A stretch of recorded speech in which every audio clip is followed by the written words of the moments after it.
Olá, muito bom dia a você que está acompanhando aqui esse último dia desses 10 dias de oração.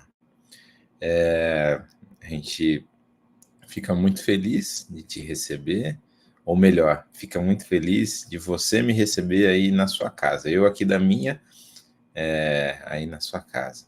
É muito bom a gente começar mais um dia, esse último dia, de comunhão especial com Deus, esses momentos especiais que a gente tem o privilégio de falar com Ele logo no início do dia. Fiquei muito feliz durante essa semana de ouvir o feedback de muitos de vocês, que às vezes vinham agradecer por uma mensagem específica, agradecer pelas orações. Muitos vieram falar comigo, a gente está acompanhando cedinho. Outros falavam, olha, eu não estou conseguindo acompanhar no momento da live, mas eu assisto todo dia depois. Não importa o horário que você veja, o horário que você assista, a questão é você tendo essa comunhão especial com Deus. Isso sim é o importante. Eu fico muito feliz de ouvir de cada um de vocês e é um privilégio a gente poder estudar a Bíblia juntos todos os dias. E muito feliz ainda também porque hoje é sábado, né? Um dia muito especial. A gente passa a semana inteira correndo e muitas vezes a sensação é de que a gente correu atrás do vento, né? Porque a gente não conseguiu muitas vezes pegar nada, alcançar nada, e essa é a nossa sensação. Mas isso é porque a gente vive numa época de produtividade, onde a gente tem que produzir e produzir e produzir. E no sábado, o sábado é um lembrete de que com Deus não é assim que funciona. Não é produtividade, não é números, não são dados, mas sim descanso na graça dele, nesse momento, na garantia de que ele faz por nós, de que ele cuida de nós, e que tudo que nós temos e tudo que nós fazemos vem dele e é graça dele. E é tão bom confiar nisso, né? É tão bom. Eu lembro de uma época da minha vida, quando eu estava estudando e fazendo uns estudos de pós-graduação, e eu tinha que escrever um trabalho, e esse trabalho me desgastava a semana inteira. Era a semana inteira, depois que eu dava as minhas aulas, chegar em casa e escrever até tarde. E nunca me esqueço da sensação que era quando chegava na sexta-feira, que eu chegava, depois de ajeitar todas as coisas, e naquela noite eu não escrevia. E era tão bom saber que eu só ia voltar a escrever ou mexer naquilo, ou no sábado à noite, ou no domingo, porque naquelas 24 horas eu ia pensar em outras coisas. Eu ia ter um tempo de preocupação com outras coisas, porque era sábado. E hoje a gente coincide de ter o fim desses 10 dias de oração no sábado. Também é proposto, né, para alguns, aqueles que puderem e quiserem, que hoje seja feito 10 horas de jejum e oração. A gente já viu um pouquinho sobre a importância do jejum, o jejum verdadeiro, de acordo com Isaías, e aqueles que puderem, a gente convida a participar desse momento de 10 horas de jejum e oração. Para quem for participar, no fim da tarde, lá na Igreja Central, logo após a programação, a gente vai ter um momento especial de confraternização. Se você está se planejando de ir lá, a gente convida que você vá, e a gente também pede para que você leve algum prato de comida para participar juntos, para a gente compartilhar isso juntos. Então vai ser um privilégio te receber e a gente poder compartilhar juntos desses momentos agradáveis logo depois do culto. Pois bem, vamos fazer a nossa leitura aqui inicial, e hoje eu queria ler um trecho do capítulo Caminho a Cristo, que fala do privilégio de falar com Deus. Diz assim: Deus nos fala pela natureza e pela revelação, pela sua providência e pelo influxo do seu Espírito. Isso, porém, não basta. Precisamos também derramar perante ele nosso coração, para ter vida e energia espirituais. Cumpre estarmos em real comunhão com o nosso Pai Celestial.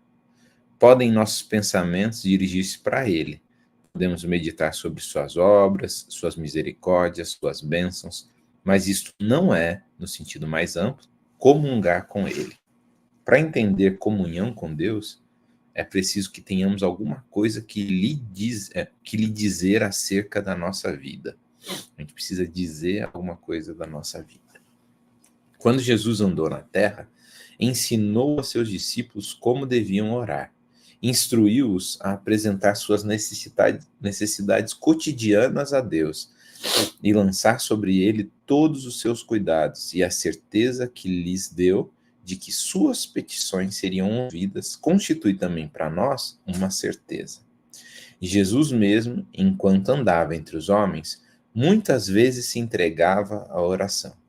Nosso Salvador identificou-se com nossas necessidades e fraquezas, tornando-se um suplicante, um solicitador junto de seu Pai, para buscar dele novos suprimentos de força, a fim de que pudesse sair revigorado para os deveres e provações.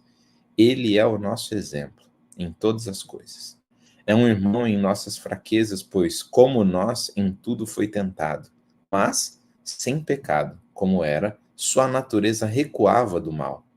Suportou lutas e agonias de alma num mundo de pecado.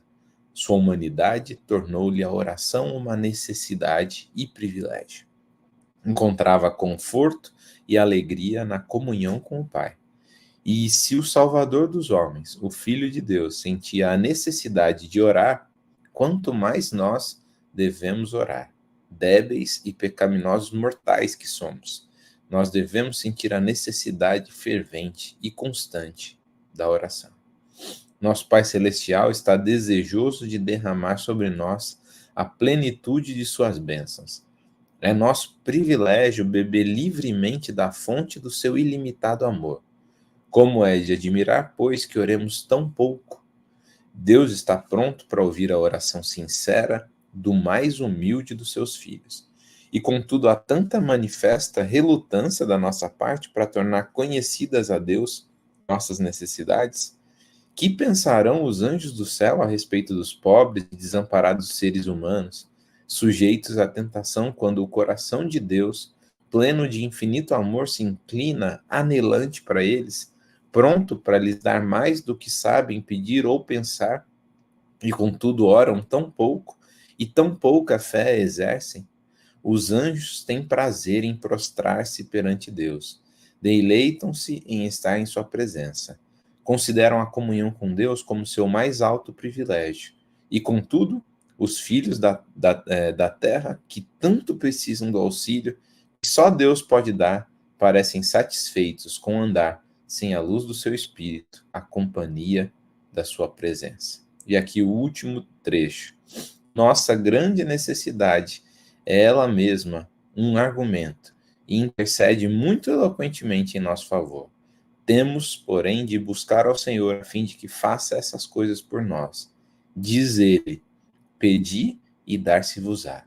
Aquele que nem mesmo a seu próprio filho poupou, antes o entregou por todos nós, como nos não dará também com ele todas as coisas?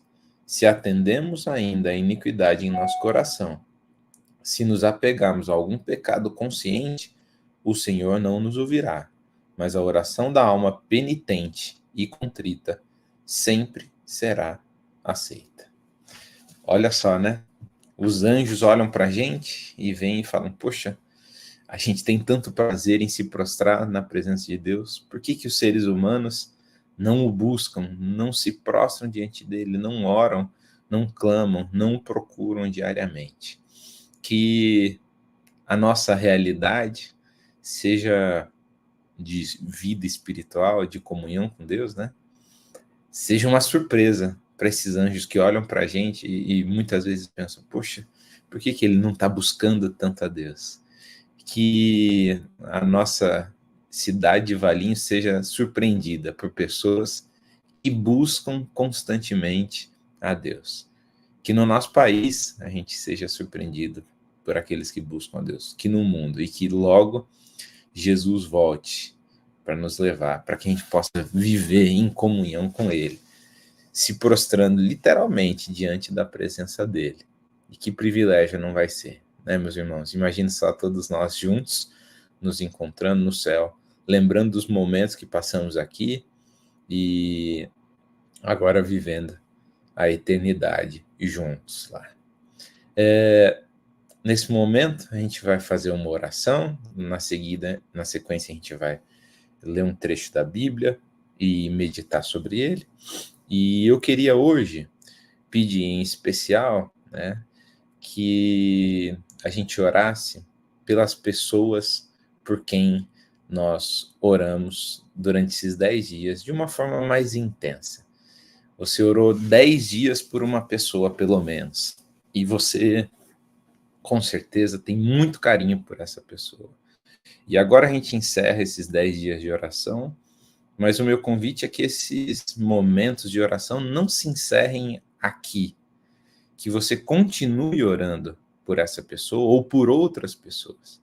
Não precisa ser nesse horário, não precisa ser de madrugada, no horário que for o melhor para você. A gente leu em um dos textos de Ellen White, nesses 10 dias, que Jesus, na maioria das vezes, no fim do dia, depois de ter feito todo o trabalho dele, ele chegava e se retirava, porque ele tinha necessidade de terminar também o dia com Deus. Se para você é melhor no fim do dia, qual é o problema? Nenhum problema. Normalmente a gente está mais cansado, mas tem pessoas que funcionam melhor no fim do dia, à noite. A questão é, não pare de procurar a Deus e interceder por pessoas que você considera queridas, importantes. E eu queria orar por essas pessoas, para que elas sejam tocadas, não por mim, nem por você, mas pelo Espírito de Deus.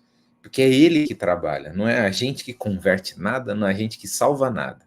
É o Espírito, é Deus, é o trabalho de Deus. Que Deus trabalhe forte no coração dessa pessoa, que ela possa conhecer a palavra dele, que ela possa ter uma experiência com Deus e que ela possa se aproximar dele. E acho que cabe a nós, unicamente nós, a convidarmos, darmos a possibilidade que ela conheça uma comunidade de fé, que estuda a palavra de Deus e busca a Deus sinceramente. Vamos orar? Querido Senhor, Deus amado, nós te agradecemos por esse sábado. A gente te agradece, Senhor, também, por termos feito 10 dias de uma comunhão especial contigo, onde nos aproximamos mais de ti, te buscamos mais. O meu pedido, Senhor, nessa manhã é que isso não pare aqui, que aqueles que estão acompanhando esses 10 dias se sintam com vontade de te buscar mais a cada dia, não só essas semanas, mas pela vida toda. Que eles sintam a necessidade desse momento, que esses momentos que para eles, para alguns foram gostosos, foram momentos agradáveis na sua presença, sejam uma necessidade diária deles. Que eles te procurem e que eles te encontrem. Também, Senhor, te pedimos por aquelas pessoas por quem cada um orou. Hoje o meu pedido especial é por eles. Que o Senhor trabalhe através do seu Espírito no coração delas. Que os convites que sejam feitos para que essas pessoas possam estar na igreja, elas possam ouvir a tua palavra, sejam convites que não a gente faça, mas o Senhor faça ao coração delas. E que o Senhor trabalhe com cada uma no tempo dela, respeitando cada um, que a gente possa entender assim dessa maneira também. E devagar, com carinho, a gente apresentar o Senhor e a sua magnífica graça a essas pessoas. Esteja conosco nesse dia e nos abençoe em todas as nossas atividades de hoje, em nome de Jesus. Amém. Pois bem, meus irmãos, o texto que eu gostaria de convidá-los a ler hoje aparece lá em Lucas, no capítulo 17, a partir do versículo 11. Eu escolhi esse daqui porque quando a gente fala em oração, muitas vezes, diretamente, nós somos levados a pedir algo para Deus, né? Normalmente a nossa tendência é pedir. E essa história conta de um episódio de gratidão. E eu queria terminar esses 10 dias de oração conversando com vocês sobre gratidão, sobre um coração grato. Diz o texto que de caminho para Jerusalém, Lucas 17, 11, né? Jesus passava pelo meio de Samaria e da Galiléia. Ao entrar numa aldeia, saíram-lhe ao encontro 10 leprosos, que ficaram de longe e gritaram: Jesus, mestre, tenha compaixão de nós. Antes da gente continuar, quem eram os leprosos? A lepra era uma doença que assolava o mundo antigo, né? Ainda mais no Oriente Médio. Era uma doença rara, mas ao mesmo tempo conhecida. A lepra aparece na Bíblia em vários momentos. Ela é conhecida no texto hebraico como tsarat, uma doença de pele muito séria, com descamamento e etc. Ela é traduzida como lepra, mas na verdade a realidade é que a gente não tem um paralelo exato, né, do que era tsarat. O que é traduzido como lepra, porque tsarat é o que a gente tem hoje. A lepra é o mais próximo da descrição de tsarat. Um detalhe curioso é que nos textos onde aparece a doença da lepra, parece indicar que a lepra, isso tem a ver com uma outra dinâmica de Deus se relacionar com o povo nessa época. Parece que a lepra muitas vezes estava associada a alguma espécie de conduta imoral da pessoa. E você pode se perguntar, poxa, pastor, mas você falou essa semana que com Deus não é causa e consequência, não é porque ela foi errada, foi imoral, que ela vai ter uma doença, vai ter essa consequência. E de fato, não é assim.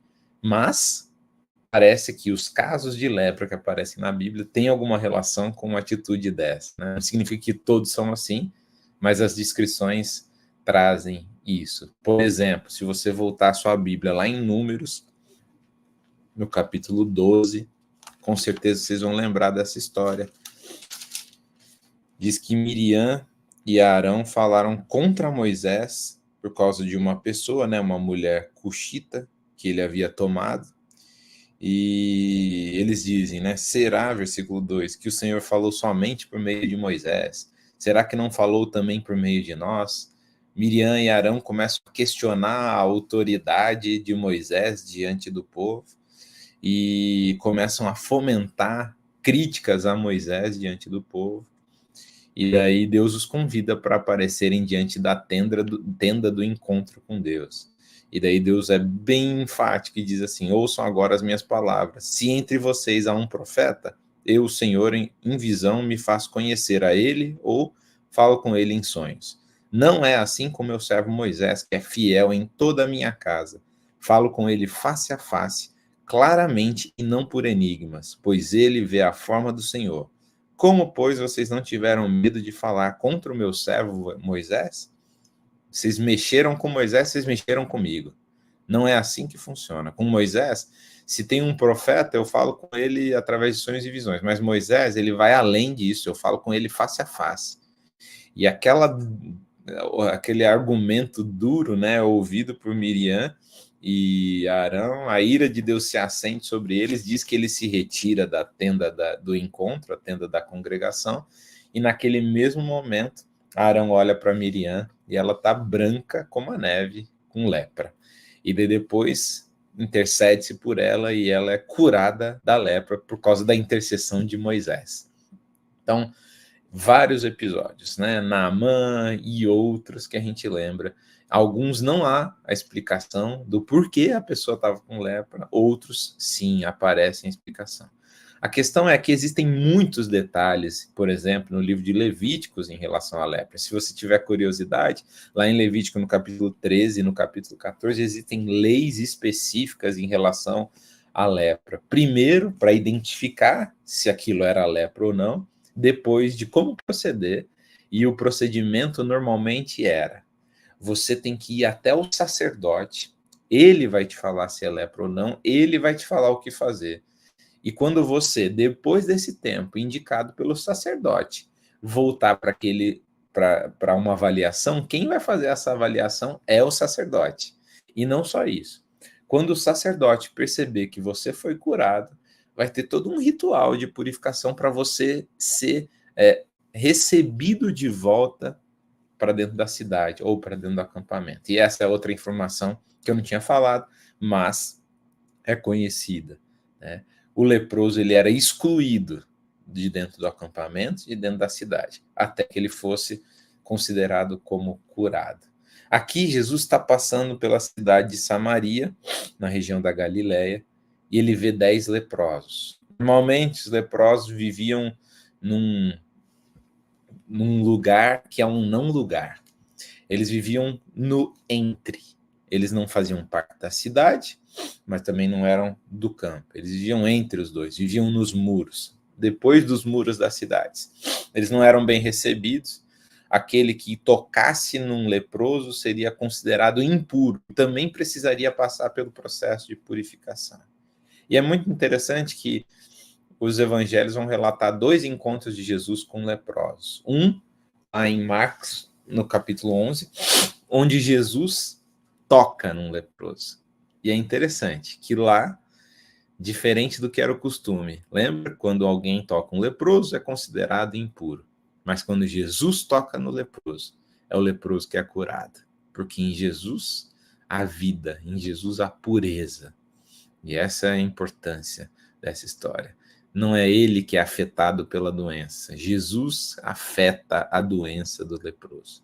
E aqui é a mesma coisa. Apesar de não tocar, o que acontece na sequência é, versículo 14, ao vê-los, Jesus disse, vão e apresentem-se aos sacerdotes. Olha que curioso. Vocês estão leprosos, mas façam o seguinte, vão lá e apresentem-se aos sacerdotes. E olha só, né? Eles não são curados no momento. Jesus pede para que eles vão lá, né? E num ato de fé, vocês vão e vão se apresentar ao sacerdote. Por quê? No caminho, vocês serão curados. Vocês têm que ter fé. Vocês têm que dar um passo de fé. E dando esse passo de fé, vocês vão ser curados. E diz que todos foram homens de fé. Aconteceu que indo eles foram purificados. Olha lá, todos foram fiéis, foram curados no caminho. E no caminho eles vão percebendo que a pele deles vai se transformando e eles, não acredito, eu estou sendo curado.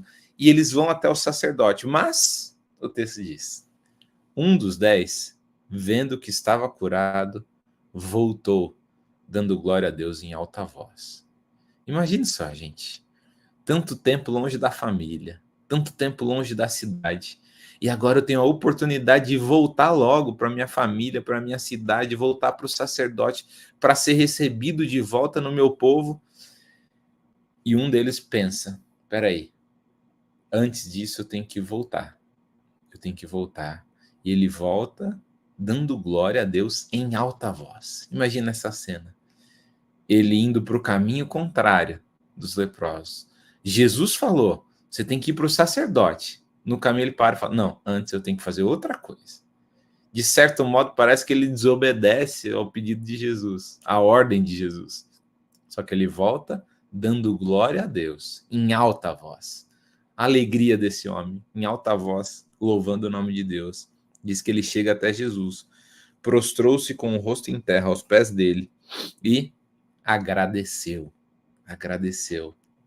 E este era, diz o texto, samaritano. Tinham 10 leprosos, 9 judeus, 1 samaritano.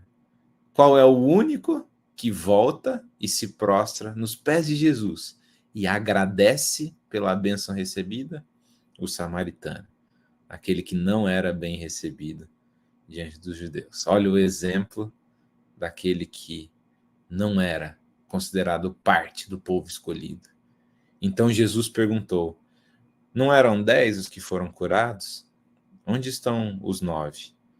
Não se achou quem voltasse para dar glória a Deus, a não ser esse estrangeiro? E ele disse, Jesus, levante-se e vá. A sua fé salvou você. 10 foram curados, mas somente um, ouviu. A sua fé salvou você. Os outros, a fé deles fez com que eles fossem curados. Mas além de ser curado da lepra, por agradecer, dar glória a Deus pelo que aconteceu por ele, ele volta e ouve: a sua fé te salvou. A sua fé te salvou. Você é grato a Deus pelo que Deus faz por você? Você é grato a Deus também pelas coisas ruins que acontecem, confiando de que Ele está no controle da sua vida? Se você é grato a Deus, hoje, ore a Ele, agradecendo. Ao invés de mais um pedido, por que não nós nos voltarmos a Deus e agradecemos? E diante dessa gratidão, o meu desejo é que hoje você ouça de Deus e você ouça através da palavra dele, através do que eu digo agora, você ouça: a sua fé salvou você, a sua fé te salvou. Você confia na palavra de Deus? Você é grato a Deus por isso? Então ouça de Deus: a sua fé salvou você. Que você tenha a certeza disso e que você seja grato a Deus por tudo, porque Ele está cuidando de cada um de nós. Vamos orar? Antes, eu queria ver se temos algum pedido ou algum agradecimento hoje. A Francis escreve: peço oração pelas pessoas com depressão, enlutadas com dor e sem esperança. Que Deus renove a esperança em seus corações. Ora, vem Senhor Jesus. Amém. Vamos orar sim. Irmão Jorge, peço oração pelas pessoas que estão enfermas. Vamos orar pelas pessoas que estão enfermas. Irmão Misael, bom dia a todos, feliz sábado. Só tenho a agradecer ao Senhor Deus pelo cuidado que Ele tem por nós. Amém, irmão Misael. Essa é a atitude do leproso, de gratidão. Irmão Edson, bom dia, feliz sábado. Peço oração pelo meu cunhado que estará passando por cirurgia de carótida hoje. Ele já tem uma certa idade. Vamos orar com certeza, irmão Edson. A irmã Hilda pede oração pela Thelma. Vamos orar pela Thelma, irmã Hilda. Irmão Pedro pede oração pela família do senhor Benedito, que faleceu por picadas de abelha. Foi bem triste, pois esse senhor foi o pioneiro das mensagens adventistas na cidade que nasci, Rosário do Ivaí, no Paraná. Vamos orar por ele, sim, e pela família dele, né, irmão Pedrinho? Vamos orar sim. A irmã Ruth pede oração pela família dela. Vamos orar pela sua família, irmã Ruth. A Orlânia pede oração pela família dela. Também vamos orar pela sua família, irmã. E é isso. A gente agora vai orar e agradecer a Deus. Só agradecer por tudo que Ele faz por nós. Querido Senhor, nessa manhã de sábado, um dia tão especial, a gente vai parar um pouquinho e só agradecer a Ti. Como nós somos gratos, Senhor, por tudo que o Senhor faz a cada um de nós, pelo cuidado constante. E o Senhor sabe, muitas vezes, né, nós temos ainda dificuldades, pedidos, mas mesmo assim, hoje a gente quer Te agradecer. A gente quer fazer igual o leproso da história dos 10 leprosos. A gente quer olhar para as bênçãos que recebemos e agradecer a Ti, voltar, se prostrar diante dos Seus pés e louvar, dar glórias ao Seu nome, Senhor. E que o que o Senhor disse àquele leproso seja também uma mensagem para nós, que a gente possa ouvir nessa manhã, cada um de nós: a sua fé te salvou, e a gente confie na salvação que vem de Ti, em nome de Jesus. Amém. Meus irmãos, agradeço muito a vocês por esses momentos. Eu também agradeço muito ao Kevin Teles, que ele é o responsável aqui por essas transmissões. O Kevin, junto comigo, todas as manhãs, acordou, ligou, cuidou de tudo isso daqui. Agradeço muito ao Kevin. Não é fácil, 10 dias nesse horário. Agradeço muito ao que você fez, Kevin. E sou grato a Deus por todos vocês que nos acompanharam, estiveram aqui juntos. Que esses 10 dias sejam o início de uma nova jornada, de uma comunhão especial com Deus. Eu espero encontrar vocês em breve. Hoje à tarde a gente tem nosso programa na Central. Não se esqueçam, leve suas pessoas por quem você orou e que a gente possa juntos agradecer a Deus por tudo que Ele nos dá. Deus te abençoe, um bom sábado, e que você seja abençoado pela sua palavra agora na sequência dessa manhã, em cada uma das suas igrejas. Deus te abençoe, até mais.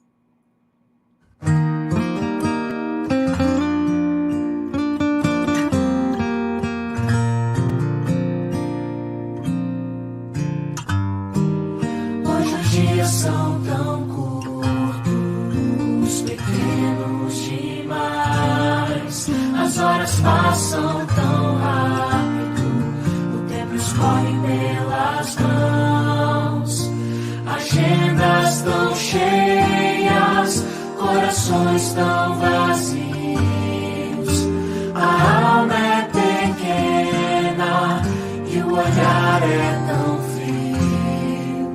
Te convido agora a experimentar uma outra abordagem, algo mais radical. Joga fora os teus medos e conversa com Deus. Revela a Ele os teus segredos que o pecado escondeu. Põe primeiro Deus no começo do dia.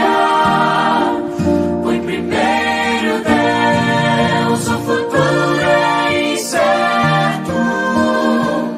Põe primeiro Deus por um ato de fé. Tua vida vai começar a florescer.